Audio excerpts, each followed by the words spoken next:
वीर्यंकरवावहै तेजस्विनावधीतमस्तु मा विद्विषावहै। ओम शांति शांति शांति।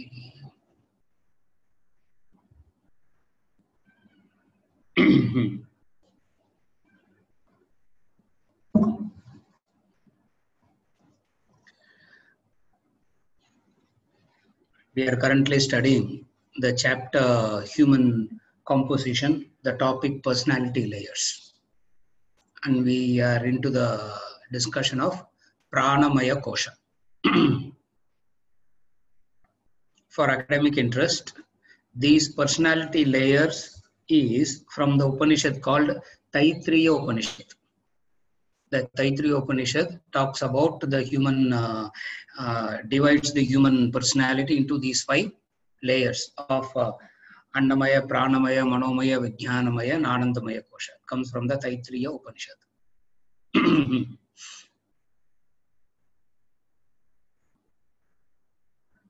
The human personality is always seen from different angles. Different sciences have different approaches to it. The medical science have a different approach to the human personality. The psychology has a different approach to human personality. Vedanta has a different approach to human personality. Now, when we are discussing here, we don't discuss it in terms of the medical or the psychological. We discuss it as the human composition is described in the Shastras. Why I am mentioning this is, if some of the description doesn't match your medical knowledge, if some of the descriptions here doesn't match it, don't conclude that this is wrong and they are right. Don't conclude like this, because they are using a different instrument. Their methodology is different. Here we are using a different instrument, different methodology is used. Therefore, I would like to caution that don't compare. Take it per se. If it appeals to you, take it. If it doesn't really appeal, leave it. It doesn't make a big, it doesn't make any big difference in your understanding. But one thing is, do not compare. Where people have difficulty is, they will bring in the human composition from the medical knowledge and try to compare it here, or from something else. So first thing that you have to understand is, it is described in the Vedas, in the Upanishads, and this is understood, this human composition is understood not through any external instrument, by the internal instrument called the intellect. They used the intellect, used the penetrating capacity of the intellect, and they came up with these distinctions. It is not a hypothetical distinction. It is not they just said it out of the blue. The instrument they used and the parameters they used, they came to this conclusion. Second, even amongst the Shastras, there is the main scripture called the Upanishad. And then there is another Shastra called the Yoga Shastra, Patanjali system of yoga. And then there is another system called the Ayurveda, the Upaveda. Now, all these also borrows this idea. Even the Patanjali Yoga Shastra borrows this word prana. Ayurveda borrows this word prana. And there also there are differences and distinctions. So again, don't bring up from Ayurveda to what is discussed in the Upanishad, or what is discussed in the Upanishad. Do not take it to the Patanjali system. In this classroom, we are discussing it not from the Yoga Patanjali system, not from the Ayurveda system, as described in the Taittiriya Upanishad. For This is the basic authority, and from this basic authority, so many branches derived, and they all went into details. Since they went into details, their explanations will be different. Here, the Taittiriya Upanishad restricts it to the very basic structure. What is the very basic structure? There is the physical body, there is the gross body, and then there is the subtle body, and then there is the link between the gross body and the subtle body. And prana is, first, it is arrived through inference. Prana is a system that is arrived through the method of inference. What is it? There is the physical body, and then there is the subtle body, which is the mind and the intellect. What is it that connects the gross body and the subtle body? That which connects the gross body and the subtle body, they called it as prana. Prana means vital air. Breathing, simple breathing, that's all. All the species that breathes and lives are called pranis. Tamil kuda praninra word irukku. All the species that breathes and lives are called pranis. Yeah. Pranan edukada, they say, no, don't torture me. Yeah, don't torture me. Aprani, they say, sadhu. So this word prana, why I am saying all this is how this word prana has merged into our vocabulary so effortlessly. That's what I am trying to explain. That is why even when there is a death, they will not say this person so and so died. They will say pranas have left. They will say the pranas have left. Prana poidichu, they say. So what is it that we understand in relation to the pranas? It is the vital air, the breathing, the breathing faculty. So that which connects the gross body and subtle body is the pranamaya kosha. So obviously what it means, naturally, if you go to the next step, that which connects means a part of it is in the physical body, a part of it is in the subtle body, the mind. So a part of the prana is in the gross body, a part of the prana is in the subtle body. What is that part in the gross body? What is that part in the subtle body? Again, they describe. So when we describe the functions, now in the modern day terminology, you can very loosely, actually prana is different. What you can call it as physiological system. If at all you want to correlate with something modern terminology, but I will not use all these terms. I will simply use the word prana and restrict it to the study of the Upanishad. There is no need to necessarily come and prove all that is discovered now is already in the Upanishads. We need not prove. There is no, and we are not in. We are not so desperate to prove that also. So that's why even in the book he will not use this. They will use the very simple term, the very simple closer term. In the modern day terminology, you can understand what prana is: a physiological system, a physiological function. Sorry, not system. A physiological function. This physiological function is called pranamaya kosha. This brief background about pranamaya kosha is very important. Why I gave this brief introduction about pranas itself is because there is so much of misunderstanding, so much of mystical meaning to this prana, so much of mysticism has gone into all these things. Anything subtle will be mystical. That's all. It is as simple as that. Anything subtle, the tendency is to give it a mystical flavor. And prana being subtle has this mysticism in it. Now, What is this 5 pranas? Prana, apana, samana, vyana, udhana. Prana is perception. The 5 senses of seeing, hearing, smelling, tasting, and touching is prana. Apana is excretion, that which throws out. If something is taken in, something will get the opposite force.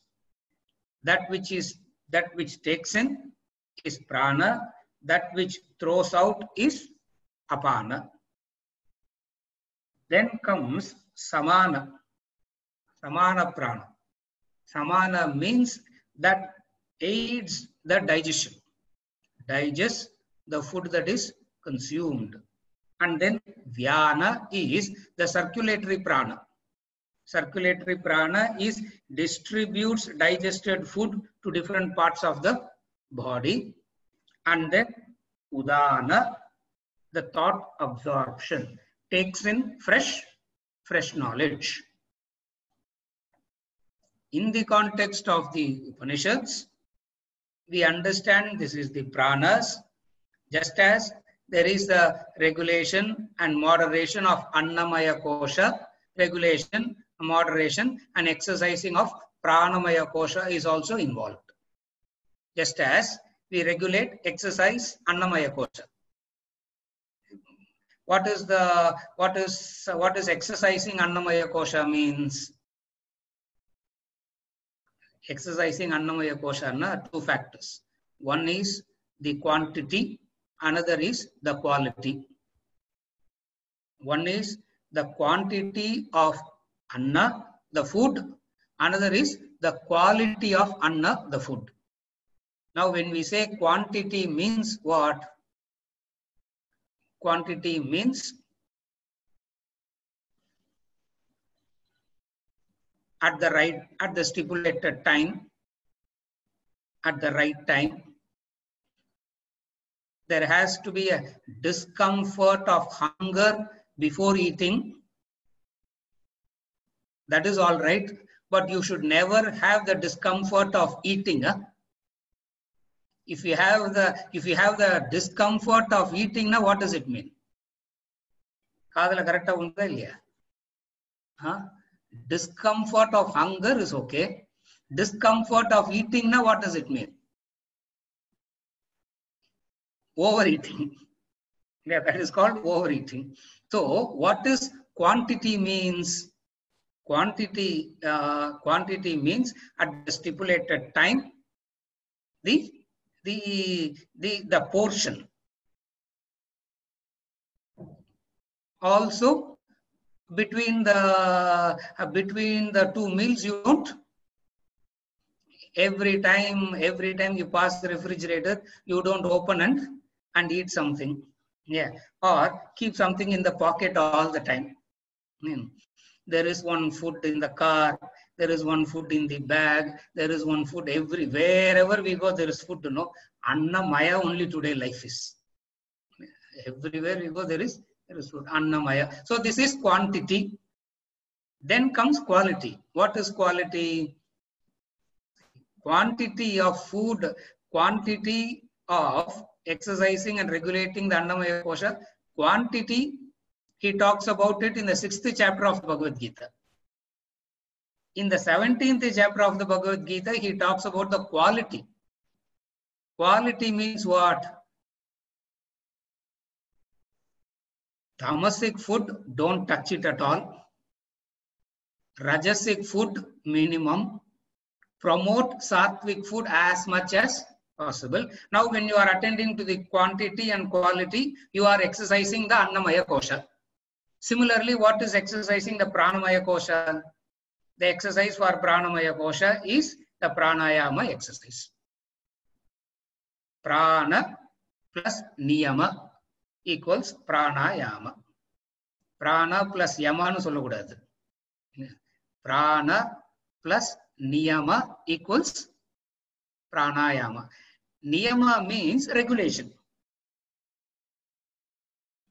Now, when the pranas are regulated, when the breathing is regulated, what happens? There is a pranayama has a very, there is a short-term benefit to pranayama. What is the short-term benefit to pranayama? Wherever you want to concentrate immediately for a short period of time, do pranayama, it will help you. That's the short-term benefit of pranayama. So there is a discipline at the level of the pranamaya kosha. What is the discipline that you have to practice at the level of the pranamaya kosha? That is regulating the breathing. Regulating the breathing is called pranayama exercise. Pranayama exercise means very simple. 4 step da. Breathe in, hold, breathe out, hold. Again I repeat. Pranayama for 4 step. Breathe in, hold the breath. When you breathe in, what you should do? Yeah, you should slightly, not fully inside, you should slightly pull the stomach inside. When you slightly pull the stomach inside and breathe in, you can feel the lungs getting expanded. இப்போ COVID-19 அதெல்லாம் practice பண்ணுங்கன்னு வேற சொல்றாங்க. I really don't know whether it will work or not and all, but this is how pranayama functions. So you breathe in, hold, and you breathe out. And when you breathe out as slow as possible. To make it very simple, they kept the numbers also. If you take in 4 seconds to fill in your lungs, you should take 8 seconds to empty your lungs. The proportion is also given. Again, I repeat, if you take in 4 seconds to fill in your lungs, you should take 8 seconds to empty your lungs. After emptying, again hold it for a few seconds. When I say hold, it means as long as it is comfortable for you. You don't have to suffocate yourself and all that. As long as it is comfortable for you, hold it. This exercises of pranayama vitalizes the pranas. When the pranas are vital, these physiological functions are vital. Now, what you have to understand in the context of the Taittiriya Upanishad and in the context of Vedanta, what we are talking is, what is the purpose of exercising and regulating and moderating all these functions? What is the purpose? Don't forget the purpose. The purpose that we are doing all this is liberation, moksha, freedom. Now, minus moksha, you can do all this, which is a very good exercise. It will be a very good physical exercise. And what will happen to you? You will be a very agitated, fit person. You will be a very agitated, depressed, but fit. Taittiriya Upanishad is not interested in that kind of fitness. World says, just become fit first. Nothing will happen. When we say nothing will happen means still the mental agitations will be there, the worry and anxiety will be there, and the very worry and anxiety will neutralize the effects of your fitnesses and exercises and all that. Therefore, what is minimum required? There is a thing called prana, and this prana is of 5, and you can keep the functions of the pranas alive by exercising. Just as the body deteriorates, ages naturally, the pranas also deteriorate as you age. But it can be prevented. It can be prevented by the right. It can be prevented by the right exercises. Yeah. It can be prevented by the right exercise. Now, the beauty of this 5, are you okay till now? Is it okay till now, the pranamaya kosha? Now, the beauty of this analysis is, it is discussed in the order of subtlety. Now, now we are discussing why this Annamaya kosha, Pranamaya kosha, Manomaya kosha, Vijnanamaya kosha, Anandamaya kosha, Om, Brahman. in the order of subtlety. Subtlety is measured by two factors. Subtlety is measured by two. Subtlety is measured by number one, pervasiveness, number two, control. When these two factors are there, it can be called as subtle. When we say something is gross and something is subtle, the subtlety is measured by two factors. The two factors with which we measure subtlety is, one is control, another is pervasiveness. Now, Annamaya Kosha is the grossest. Annamaya Kosha is the grossest. When we say grossest, it means it is, for example, take a simple example. Throughout the Shastras, we keep,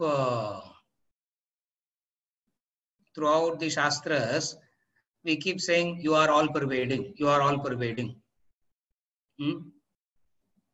You look at, supposing you look at the Annamaya Kosha, the physical body, the Annamaya Kosha physical body is not even chair pervading, is not even room pervading. Now, where it can be, how can it be all pervading? Are you able to follow? So, Annamaya Kosha is the grossest. It doesn't pervade beyond the physical frame. Pranamaya Kosha is subtler than the Annamaya Kosha. Now, if we have to prove Annamaya Kosha is subtler, Pranamaya Kosha is subtler than Annamaya Kosha, we have to prove what? How Pranamaya Kosha pervades the Annamaya Kosha and how Pranamaya Kosha controls the Annamaya Kosha. If we prove that, it is proven that Pranamaya Kosha is subtler than Annamaya Kosha. How can you prove it?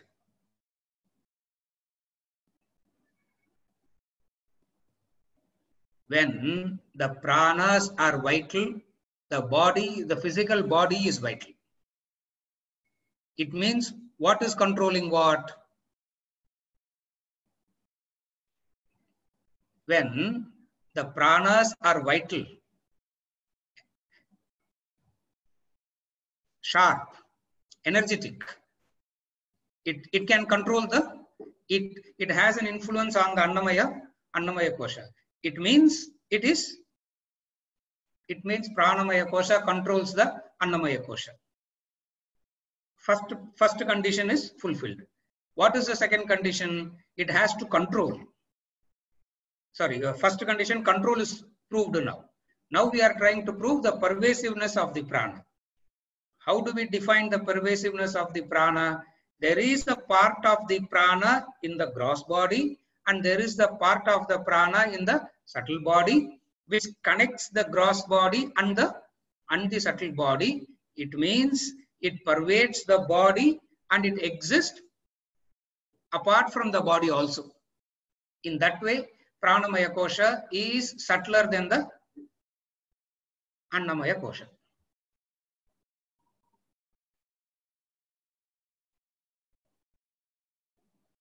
Similarly, the same logic has to be extended to prove when we discuss Manomaya Kosha. I will explain how Manomaya Kosha is subtler than Pranamaya Kosha. When we go to Vijnanamaya Kosha, we will see how Vijnanamaya Kosha is subtler than Manomaya Kosha.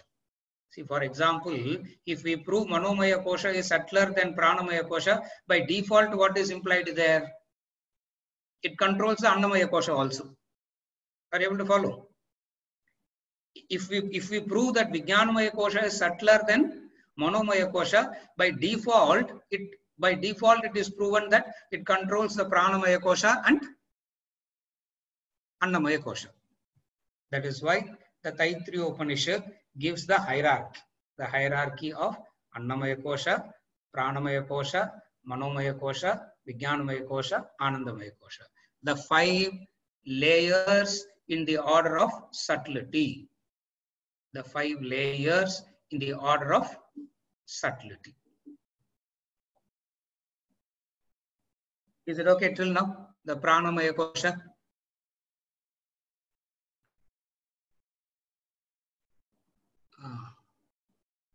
Oh, Rajvel, what is the right time? How long and how many times we should practice pranayama?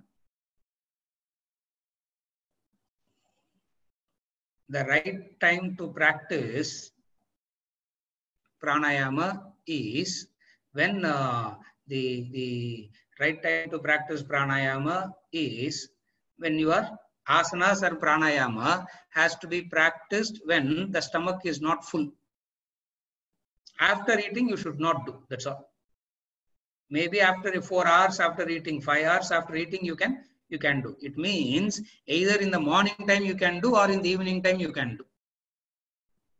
You can do this the right time. For how long? How long you should practice? I recommend, based on whatever studied and understood, not more than 7-8 minutes. Don't get into practice of 20 minutes, 30 minutes and all. Chemical imbalance. You know what is chemical imbalance? No. You will end up having psychological issues if you do too much of pranayama. Now I am not getting into the detail of that explanation. Some other context outside this classroom, I will talk about it in a separate session. But how long, the time factor, recommendation is not more than 7-8 minutes maximum. Not more than 7-8 minutes. When I say 7-8 minutes, maybe you can practice 7-8 minutes in the morning and 7-8 minutes in the evening also. But at any given point of time, do not extend it more than 7-8 minutes in the way that we have described. What is the way that we have described? 4 seconds to take in, retain. 8 seconds exhale. 8 seconds exhale, retain. This is the cycle. The reference point is, just as you really get tired and exhausted when you are doing physical exercises. See, like for example, when you do push-ups and sit-ups and jogging and all, there has to be some tiring. No, you have to get tired a little bit. In pranayama, you should not get tired and all. When that point comes, it means you are overdoing it. And prana being very subtle, we really don't. Prana being very subtle, we really don't advise it for exercising it for a long period of time. When you go to the Ayurveda Shastra, Yoga Shastra, and all these things, they have a different opinion about all this, which we are not. I am not refuting them, nor am I fighting with them, nor am I contradicting them. For the purposes for spiritual sadhana, this is more than, purely from the standpoint of a spiritual sadhana, this is more than enough. Yeah, Rajvel. So if somebody says close left nose, then breathe. Yes, correct. Adhudam. Correct. That's the right procedure. Sorry, I didn't say that. I made a mistake. I didn't say that. You breathe in. When you breathe in, you breathe in through one. As you breathe in through the right nostril, you breathe out through the left nostril. Again, alternatively, as you breathe in through the left nostril, you breathe out through the right nostril.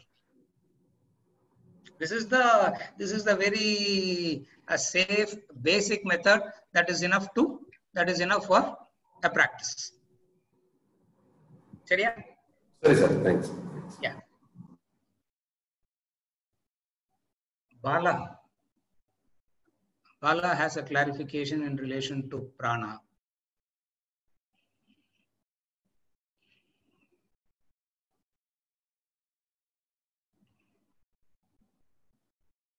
Where is Bala? I'm trying to see where is he. Thank you. Yes. Can you hear me, sir? Yes, Bala, tell me. Really, you nailed out, to clarify about the Taittiriya Upanishad and the context here, not to compete or confuse with other Shastras or things. So I am clear on that. Probably, and I asked this question a month or two before as well. So now I am getting clear in that aspect. So because everybody talks in a context. This is the Mokshatva and context we are talking. Even if though it's a Vedic system, medicine, no, Ayurveda, that context is different. So I totally respect that. And given this understanding, right, the Taittiriya Upanishad does talk about bhutas, the Panchabhutas, or only the Panchakoshas? Because I'm not confused, but Ayurveda, for example, they talk about the Vayu system, right? And the Vayu, which is Vata, is nothing but one of the Panchabhuta. The same in the Pranamaya Kosha, Prana, Apana, Udana will come as a Vayu there. Correct. So my question is, does the Taittiriya Upanishad, which is a source, seems to be for the koshas, does it talk about the Panchabhutas or the Panchabhutas is spoken about and detailed in Prashnopanishad, Brihadaranyaka Upanishad, Chandogya Upanishad, not in Taittiriya Upanishad. Okay. They don't talk. Yeah. There they talk about the 5 elements. The Panchabhutas meaning the 5 elements: space, air, fire, water, and earth. The 5 elements is spoken not in these, not in the Taittiriya Upanishad. The detailed explanation. When I say detailed means in the detailing in the Upanishadic style. Okay. Detailing not in our modern context style. Okay. When we say that it is discussed in detail, you should always understand detailed discussion as in the Upanishadic style, which is very confusing, which is very, which is always in dots and dashes. I understand. Yeah, thank you. So, Taittiriya Upanishad in the other Upanishad, when they talk about it, right, do they mention the Panchabhutas only at the gross body, Annamaya Kosha level? Or does it penetrate through all the 5 koshas? It penetrates through everything, because Panchabhutas, the 5 elements is the cause of the physical world, and there is a few aspects of it in the psychological world, in the realm of mind and intellect, the thought also. Okay. Oh, that's why we say when somebody Vata, why and the person is very more thinking or more Correct. So what Ayurveda does is, which is that's why we call it as Upaveda. One of the Upaveda is Ayurveda, we say. Why? Because Ayurveda derives the physiological functions of Ayurveda, takes in the 3 different concepts Ayurveda takes from Vedanta. The 3 concepts that Ayurveda takes from Vedanta is, one is the Panchabhutas, second is the Panchakoshas, the third is the 3 gunas, Sattva, Rajas and Tamas. Excellent. Very good. Okay. So Ayurveda borrows these 3 concepts from Vedanta and try to use and they developed an independent system. When I say independent means not opposite of Vedanta. The purpose of it being health. Correct. The purpose of it being health. In their own way. But the 3 ideas is borrowed from Vedanta. The 3 gunas of Sattva, Rajas and Tamas, the Panchabhutas, and the Panchakoshas. Oh, upon the gunas is also comes under some Upanishad, is it? Yes. The Traigunya Vishaya Vedaha Nistraigunyo Bhavarjuna. In the verse number 42-43 of chapter 2, he says, the subject matter of the Vedas is 3 gunas, Arjuna. Traigunya Vishaya Vedaha. The Vedas talk about the 3 gunas, and also Nistraigunyo Bhavarjuna, and also talk about how to transcend the gunas also. Excellent. Okay. So all that we discuss in the either in the form of the Panchabhutas and then the Panchikarana, how it breaks up and modifies and reorganizes the permutation combination, comma the Panchakoshas, comma the 3 gunas of Sattva, Rajas, Tamas, is the basic formula upon which very many systems branched out from Vedanta. They are From the derivatives. Vedas. They are derivatives. Yeah. They Yes, are derived yes. from the. Yes, Excellent. they are all derived from that only. Excellent. So, on the clarity now I have it. Thank you. In that sense, right? It's more of a spiritual practice. Some people say I don't want to go more orthodox fashion, but the participation thing, right? Even though we do it just before eating. I think I ended the last class with this thing. Yes. Food which is annamaya kosha, annam சாப்பிடும்போது நெய் போடும்போது when we do it, what we say is pranaya swaha, upanaya swaha, that prana, upana, apana, we say all that. Ultimately, to tell Brahma Prayada. Yes. For that, the last class I had a doubt. Now I am getting clear. Probably, you said there are two ways to prove that logic theory. You nailed it. One is pervasiveness, and subtler aspect. Yes. Probably now I am thinking both of them are satisfied in this participation because what I'm eating is not just food, which is not feeding my gross body, but also my mind and intellect is also getting sharpened. So on the pervasiveness and the subtler than the annamaya kosha probably is conveyed. That's why we bring in prana while eating food or before eating food. Is that understanding correct? Yes, we do that. The very food is impure. That is why it is sesha. We make it pure. Oh, okay. It is impure. Okay. It is impure. Impure because it is done with the motive of survival, taste, all that. Now we discount all that. We don't say Vedanta is nothing. You should not take all that into account. But the purpose of eating is not that. Okay. The purpose of eating is because of the vision of the Veda, the vision of the Vedanta being self-development up to moksha, liberation. Everything they connected it with that. Excellent. Okay. And the fundamental thing is, by itself, independently, it is impure. Unless it is divinized, it doesn't turn pure. Excellent. So sesha means like a shuddhi, Yes, shuddhi. Yes, shuddhi, purification. It's a purification.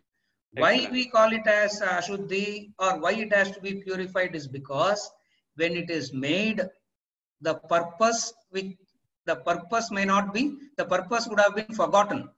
Okay. The purpose would have been forgotten, or they would have been, or the indulgence would have taken over. Or person might have made it with anger or lust or whatever for money, profit. Therefore, what they do before we eat, we ensure that it is purified, it is cleansed. And Vedanta way of cleansing it is by thoughts. Okay. Vedantic way of cleansing is not by COVID-19 sanitizer that you have to use. So mantra la use panna mudiyadhu. But the classic Vedic way of purification is through Sankalpa Shakti, the power of thoughts. The power of thoughts, which is what we call as Mantra Shakti also. Excellent. What we call as Mantra Shakti is nothing but the power of Sankalpa. So this is as far as the pranas are concerned. Bala, is it okay? Yeah, one last thing, and the ratio you nailed it. Adula na generally I am very less knowledgeable, but the Kumbhaka period, Rechaka, adu marla solrada. Yeah, so the hold layer end hold irukku, as you mentioned. So adula rendu question irukku. One and the ratio, for example, Sandhya Vandanamla when you do pranayam, you said 11 times you do and all, right? What is the ratio prescribed for the 4? The initial breathing in, hold, and breathe out, and then so what is the ratio? Suggested ratio? Same. 4 and 8. Oh, 4, 8. Hold. What about the hold? In is 4, out is 8. What about the whole duration? When you are holding it, 2 holds when you are holding it, you chant the Gayatri. Okay. Now, the entire pranayama mantra is called Mahagayatri, the full Gayatri. Okay. Now, the full Gayatri starts with Om Bhuhu, Om Bhuvaha, Om Swaha is the full Gayatri. Okay. Om Bhurbhuva Swaha Tatsudararenyam Bhargo Devasya Dhimahi Dhiyo Yo Nah Prachodayat is the main Gayatri. Okay. So when we do the pranayama, we do the Mahagayatri, the full Gayatri. Okay. So when we hold, we chant the Gayatri. Oh, okay. Okay. And then Om Apaha Jyoti Rasaha Amritam Brahma Bhur Bhuvaswaram. When we chant the second part of the Gayatri, that is how we, that is the time we take 8 seconds. Oh, okay. It comes through a lot of training. It's a separate. I honestly agree with you because I failed miserably on the breathe out because that's so a small few words. 8 seconds stretch out pandrathu on the slow motion la pandram. I have tried. I'm taking it. So that's why I was asking. To be honest. Correct. It's a training by it's a training by itself. Yeah, by Gurumukam you get it. That's correct. Okay. Adukapram you have another hold of the next breathing varthukku munnadi you need to have a what you call pause mari. Pause. That is also silence. That is silence there. You don't chant anything there. How many seconds of silence? As long as you can hold 3, 4, 5. As long as you are comfortable, maintain the silence there. Very good. So in the Shanti Mantrala, you said the third Shanti should not be uttered. The similar thing, you observe your own thoughts through the silence. Okay. Now that is also clear. So the last one, the ratio is now you mentioned. One minor comment I have. Don't mistake me. When you mentioned the level of the Vedanta in the idu podu for 8 seconds 8 I tend to slightly differ. With the basic understanding I have, certain pranayamas can make a person agitative or they can calm down. Somebody who is lethargic, they can tamasic person activate. This is something that is purely from the discussion of the yogic shastra and Ayurveda shastra, which is not the subject here. That's why I didn't go into that at all. Then that means no. We are discussing two different sciences altogether. Don't mix it up. Okay. Don't mix it up. Here we are discussing it. That's why I said it. That's why I said it very clearly in the beginning. Not to compare as to what is discussed from one particular angle into another angle here. Okay. That's why I said the framework with which we are discussing here is very limited. Very limited. That I understand. I'm not trying for an argument here. What I'm saying is, generic or pattern which is for all gunas, irrespective of the combination, or a generic one which won't ignore it, right? Fit for all strategy. No, so that will not. That is why in Vedanta we don't take that into consideration at all, because then we have to discuss so many things about the yoga, the physiology, the asana, like so many other things comes in. Okay. Which is like it's like randomly picking up one tablet and just swallowing it. It doesn't work that way. Okay. So it has to be individualized, and that it has to be taken in a different context altogether. Yes, I respect that argument. Okay, I respect it. Yeah. So other things probably I'll take it offline. I don't know. I think I really appreciate your level of clarity. I am curious about this. In the Upanishad talk about the Bhutas, Panchabhutas, and those references also I'll give you. Thank you, sir. Thank you so much. Right. Thank you. Yes. Suresh, Upapranas, can you cover that also? When we have covered pranas, Upaprana is already covered in that. And second is that which is not in the book. I have this thing that we will not discuss it in detail. But just to show off that I also know that it is called Kama, Krina, Dhananjaya. I know that there are 5 Upapranas, meaning what he means by Upapranas is another subsect which is again not from the Vedantic tradition.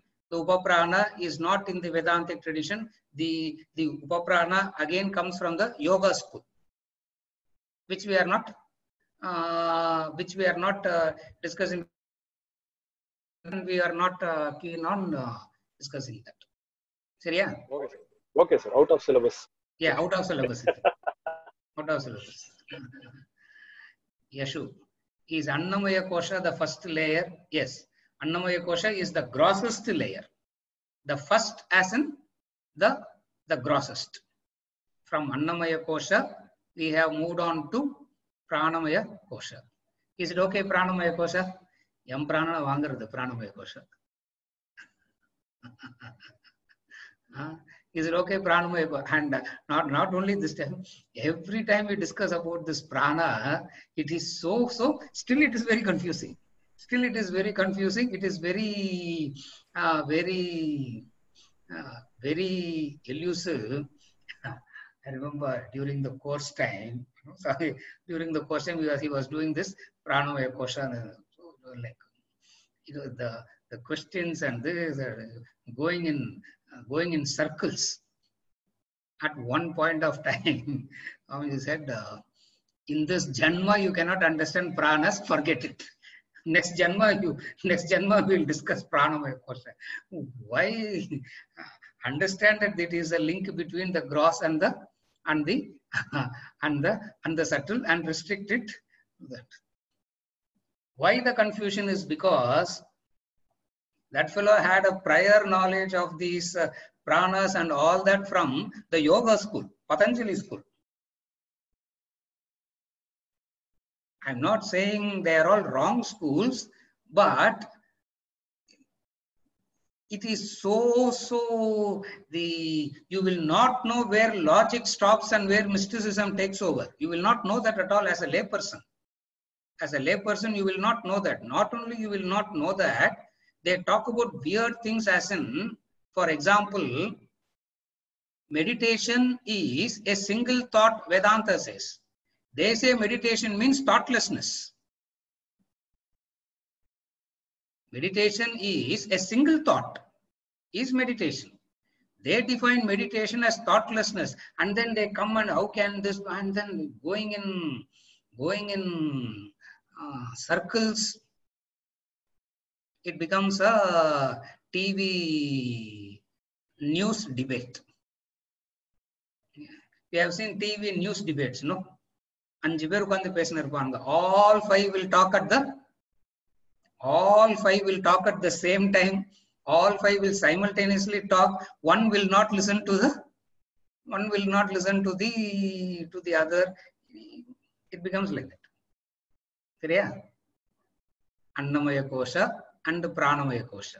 From Pranamaya Kosha, we move on to the mental sheath, Manomaya Kosha. Is it okay? We will move on to the mental sheath, Manomaya Kosha. I'm reading there are only 3 paragraphs. I read from the text first, and then we will see the elaboration. Mental sheath. The mental sheath comprises the mind. It controls the vital air and food sheaths. When the mind is calm and composed, the physiological functions are efficient and the body remains healthy. When the mind is disturbed, agitated, both the vital air and food sheaths are affected. The mind is made up of impulses, feelings, emotions, and other passions. It is replete with likes and dislikes. The mind desires to obtain what one does not possess and becomes attached to what one possesses. It can turn turbulent like the wind. A strong wind can uproot trees, wreck ships and aircrafts. So does a turbulent mind causes terrorism, genocide. The mind has another weakness. It has a natural tendency to slip into the past or future. If left unattended, it would constantly worry over the past or become anxious of the future. It hardly remains in the present. This causes stress and strain to practically every adult. Whereas little children have no stress since they are free from worry and anxiety. Now, this is the Manomaya Kosha, the mental sheath. Now, what is this mental sheath, Manomaya Kosha?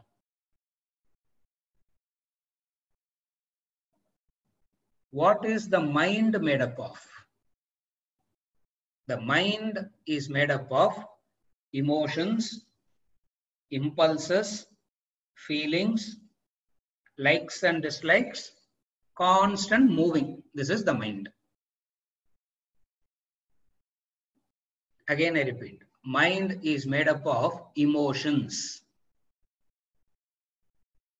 First, I'll describe what the mind is. Then I will explain how mind is subtle by proving the subtlety and unpervasiveness. First, the basic definitions of the mind. First thing, mind is made up of emotions. The three types of emotions, the good, the bad, the indifferent. All these three belongs to the mind. Impulse. Impulse is a sudden strong urge, is an impulse. What is an impulse? Impulse is a sudden strong urge. That is an impulse. The third thing is likes and dislikes. Like something, dislike something.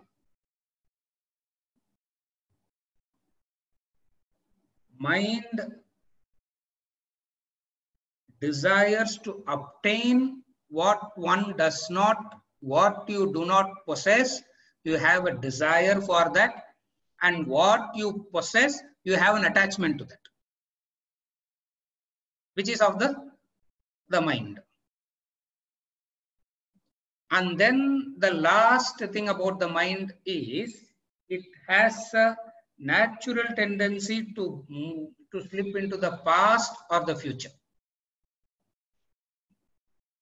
This natural tendency to slip into the past or the future is the cause for worry and anxiety and takes the concentration away. Mind is a wanderer. Past and future, no, what does it mean? Mind is a wanderer. Wanderer na or edathila ukar mudiyadhu. It has to keep going all over the place. Only when it goes all over the place, it feels all right. Now, what does it mean going all over the place means? Even if it comes into the class, first it will come very agitated into the class. And then having come into the class, to settle into the class will take 30-40 minutes. By the time you settle into the class gets over. What is settling into the class means? As soon as you come into the class, there's a tendency to check who has come, who is there, who is not there. Yeah. And then who is there, who is not there. And then you see somebody, thoughts will go in that direction. If somebody is not there, again thoughts will go, why? If somebody is there, why they are there? If somebody is not there, why? Why they are not there? So by the time you gather your mind and try to listen to what is said, it's a Herculean task to keep the mind focused in the present. Why? Because another weakness of the mind. It has the tendency to slip into the worries of the past, anxieties for the future. Worries of the past and anxiety for the future.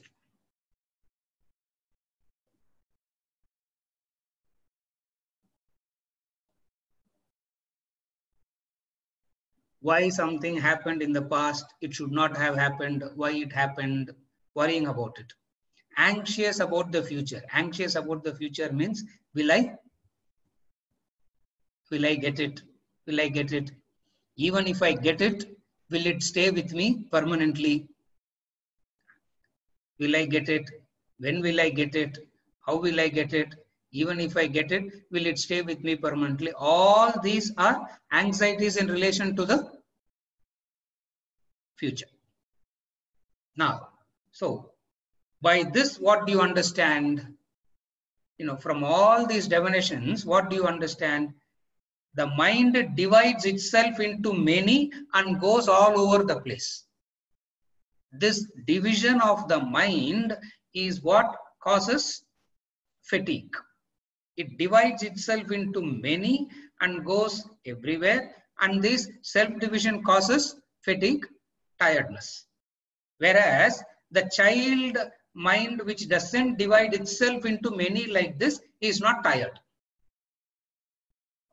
Simple example, no? If there is a child at home, 2-year-old, 3-year-old, 5-year-old child, looking at the child jumping around all the time, you get fatigued. The child is not fatigued, but the adult is fatigued. For all practical purposes, you understand that your physical power and your intelligence levels is much, much higher than the child. Physically, you are more stronger than the child. No? How do you say that? Child cannot lift you, but you can lift the child. No?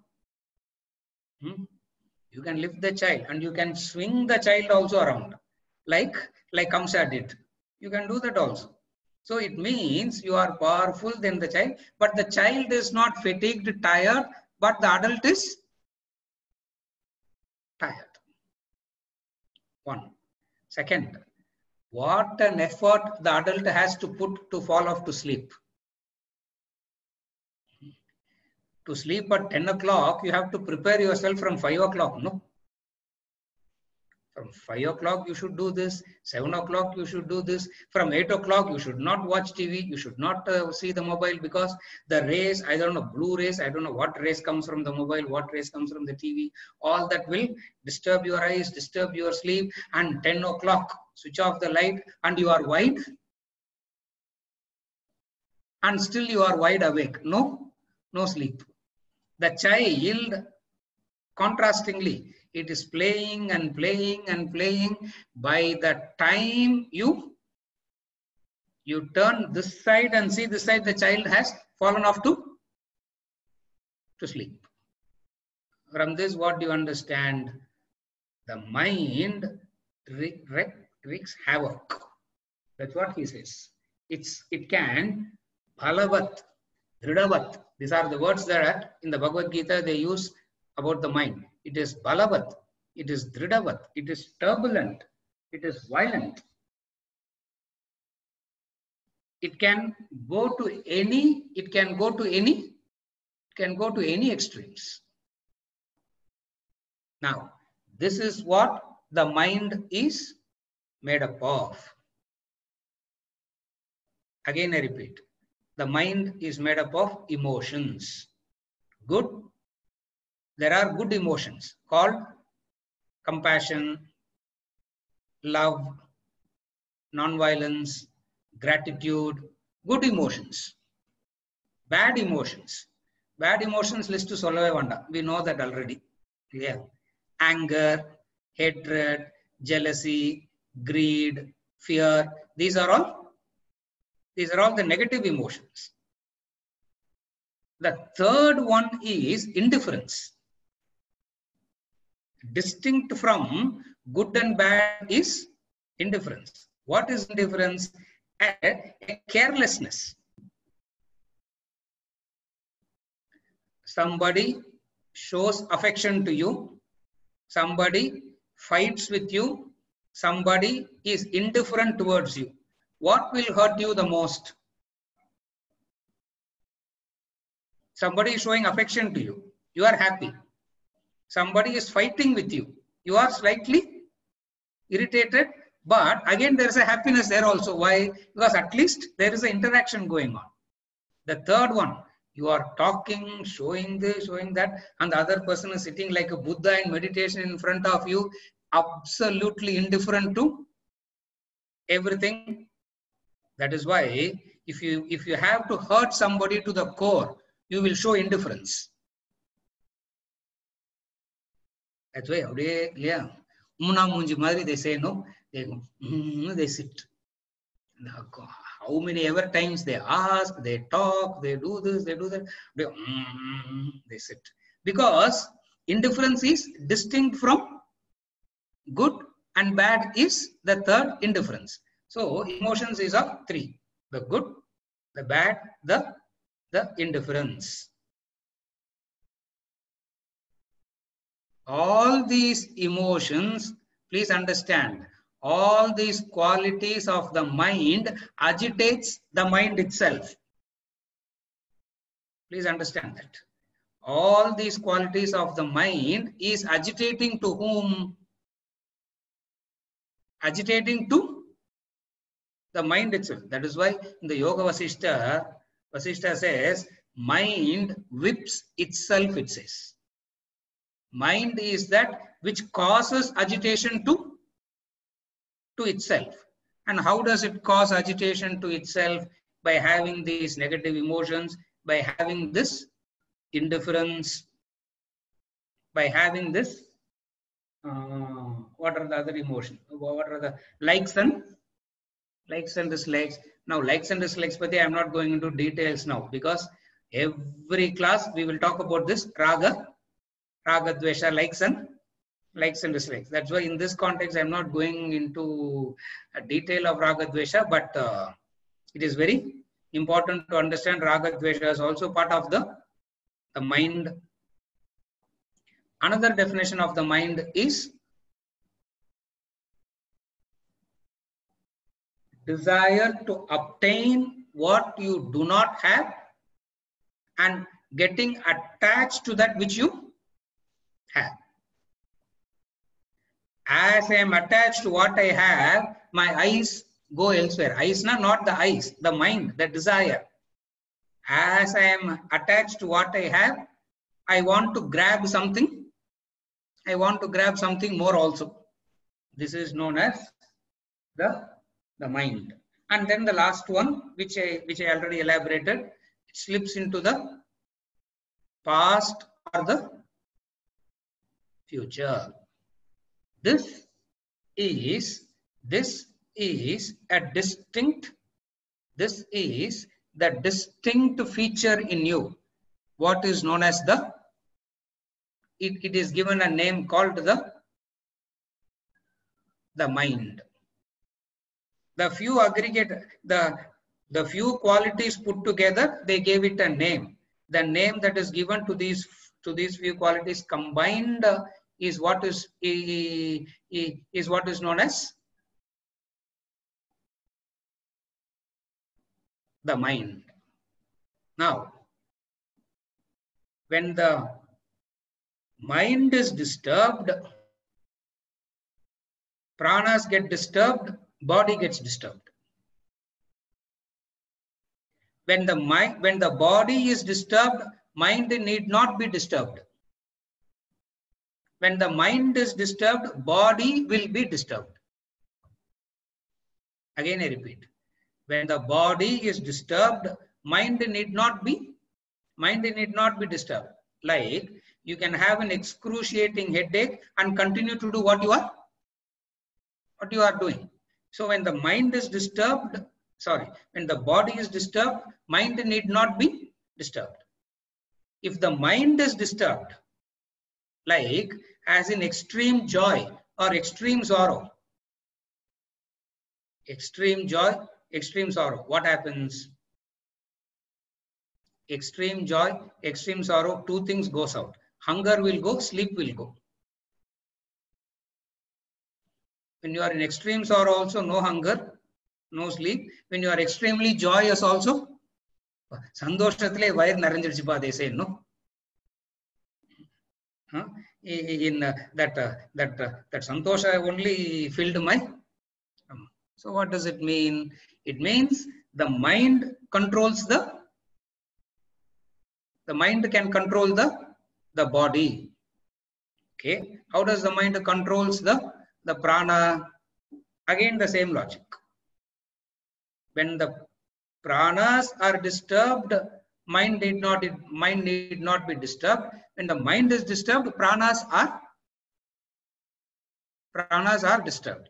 That is why we give a whole lot of an importance to the mind control, the peace of mind, the peace of mind. Even when you go to a doctor, he will say, be peaceful, be calm. Why? Because it is thus controlling the subtle, the gross is automatically controlled.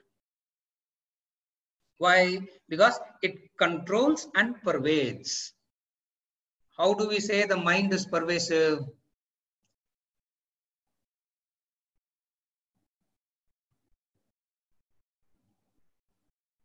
Mind makes use of the body and it can travel to any place, no? In that way, mind is pervasive. Body is not pervasive. See, my body is not pervasive in the dining room now. My body is restricted only to being here. Even the pranas are restricted only to being in relation to the body only. But sitting here, when I say moon, your mind will go to moon, no? Body is still sitting here only, but the mind has traveled. It means what? The mind is more pervasive. So we have proved Manomaya Kosha is subtler than the Pranamaya Kosha and the Annamaya Kosha. By virtue of what? By virtue of being, by virtue of it can control, by virtue of it being more pervasive. This is as far as the Manomaya Kosha is concerned. The third layer. The fourth layer, Vijnanamaya Kosha, which I will take in the next session. Because that is something very, very, to explain that is very, not very difficult, but a few more points and lot of elaboration will go into that. Therefore, Vijnanamaya Kosha, I'll take up in the next session. For today, we have covered the three: the Annamaya Kosha, the Pranamaya Kosha, and the Manomaya Kosha. There is a clarification from Bala. I'll take it up and then we'll conclude the session. Is indifference equals neutral? Indifference is not neutral. Neutral means no emotion as in good, bad, or indifferent. All the three doesn't exist.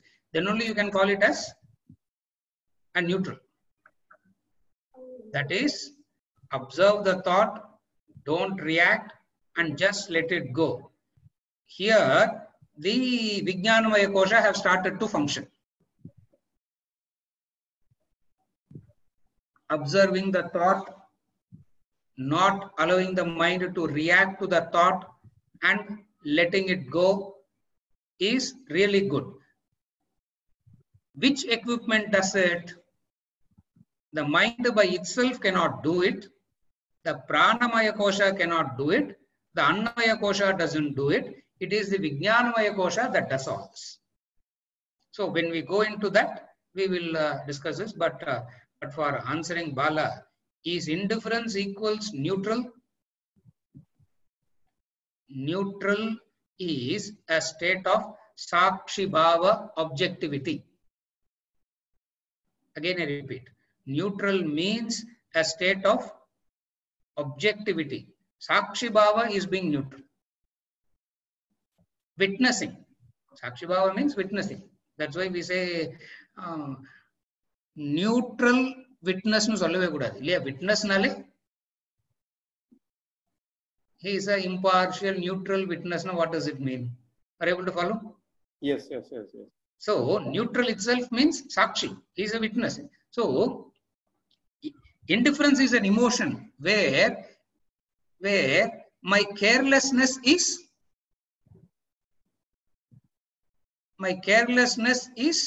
manifested. It's a sign of ignorance than a sign of maturity. Yes. Okay. Neutral, being neutral is a sign of maturity. Correct. Okay. Being objective, being neutral is a sign of maturity. Indifference is selfishness to the core. Okay. Indifference is exactly the opposite. Indifference is being selfish to the core, where I want to hurt the other to the maximum. Sometimes I may not have an intention to hurt the other, but the lethargy is, but the personality is so gross, so lethargy that indifference. The so-called Like- zoned out. Sorry, Yes, please. yeah, correct. Something like I zoned out. See, like you walk in the house, dirt all over, and you don't even see it now what to do. Okay. Things are so unorganized, and you don't even. You are in such a indifferent state that you are not even recognizing it. One thing is to recognize it and not do anything about it. That is different. That is a Sakshi. Correct. Yes. Done correctly. Okay. Yes, that is a better step, because some where I try to correct, I correct. Where I cannot correct, I just practice the diksha. Now all that is different. Indifference means it is there, and I don't even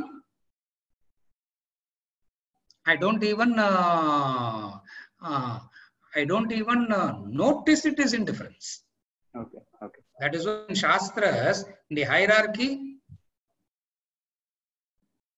this tamas is equated to indifference. The passions, raga, dvesh, and all is of the rajoguna. Rajasic, yes.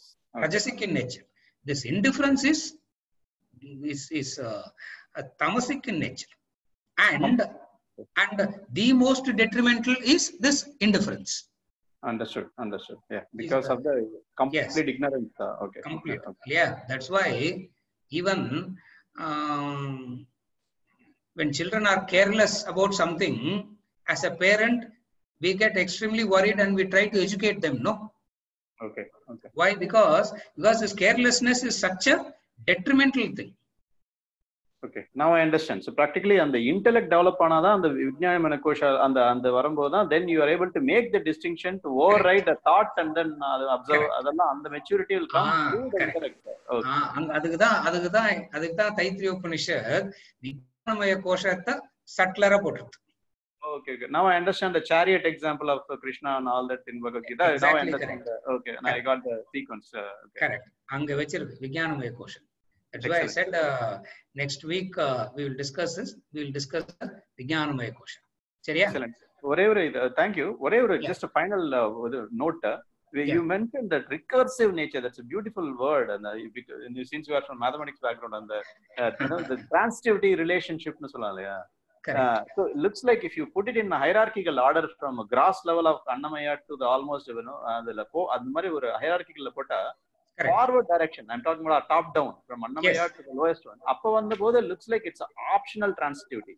That the body may not interfere with the mind or so. But when you come in the bottom up, it is definitely, it will have the transitivity relationship will exist, and it is 100%. Exactly correct. So in that sense, the way the Karma Yoga, if you try to analogy compare the chariot example also, the way I see is the body we are gifted with this life as long as we are alive, because in the body as an instrument only we can do all the other correction of all other koshas. Correct. At the same time, we are helpless in the living, wherein the other koshas dominate our thing, and then all the way we realize in our body. Yes. Correct. But to undo that, we have no other option left other than to use our body. That's where I think the karma comes into. Yes. Am I correct? The correct thing? Yes, correct, Bala. Correct. Okay. Thank you. I think now I am getting clear. Okay. Thank you. Thank you so much. Yeah. Sridhar. Sometimes we cannot do anything. So we might need to be indifferent. Now, Sridhar, if indifference is a choice, it is not indifference at all, because it is a function of the intellect. We cannot call it as indifference. If indifference comes out of an understanding, if the intellect has understood and makes it a choice, then it is not indifferent at all. Correct. Is it okay, Sridhar? It cannot be called as indifferent at all, because the function has the intellect, he is making a conscious choice. Correct. Sridhar, you unmute pannu. Sridhar, you will have to unmute. I have to click it. Yeah. No, he has said okay. It's okay. Fine. Yeah. He said okay. And then Suresh. is indifference unintentionally bad? Indifference is either due to extreme tamas ignorance, which is bad, or a definite intention. I choose to be indifferent. Both are anyway. It doesn't matter. Either way, indifference is bad only. Yeah. Either way, indifference is bad always. Indifference never has a justification at any point of time. That is why in emotion we say, you pick up a quarrel with the wife and the wife shouts back, there is a satisfaction because there's an interaction. You keep talking and the other turns the face and sit looking at the ceiling, there is a agitation. Because there the intent, so either the indifference is due to extreme,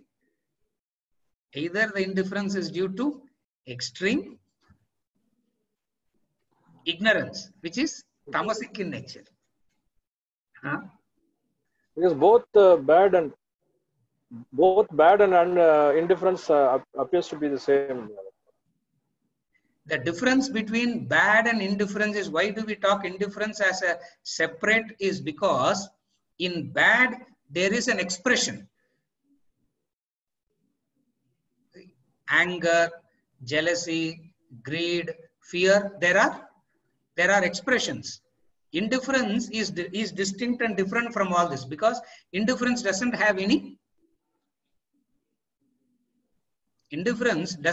expression to it. Like they say, bottling it up, no? It has, it doesn't have any expression to it. So we are talking about expressions as in good and bad, and then there is something called an unexpressive, non-expressive state, whatever be it. But why we call it as indifference lowest is because predominantly it is ignorance, tamasic in nature. Like for example, I eat the banana and I put the peel right in the middle of the room and it is staying there for 2 days and I'm not even seeing it now. What is it called? One is I can deliberately keep it so that I want somebody to trip and fall. Yeah. One is I keep it deliberately. Another is I put it there and I don't even recognize that it is there, which is a which is the lowest state of a human being. That is why when we define emotion, we define it in terms of 3 distinct characteristic features. One is the manifestation as in good and all that. Another is bad as in the expression. The third is indifference. So indifference is basically out of ignorance. Ignorance. Ignorance. Okay. Ignorance it is. That is why it is predominant. It is predominantly ignorant. Even though Rajas also has shades of ignorance to it, but there is a difference. Even though Rajas, like it's not, if we say Tamas is ignorance, then what is Rajas? Rajas is also ignorance, but there is a difference. What is the difference? In Rajas, there is a possibility of correction and change. In Tamas, there is no possibility of change, correction, and all that. So we see it distinctly in 3 ways: the good, the bad, and then the indifferent. Is it okay, Suresh? Yeah. With this, we conclude for today. Next session, we start. Sorry? One more is there, sir. Sorry. Yeah, no, I didn't notice it. Bala. Looks like in the case of indifference, the reaction does not translate at all in Annamaya pranamaya, hence zoned out, hence tamasic. Correct. No manifestation at all. That's what I said just now.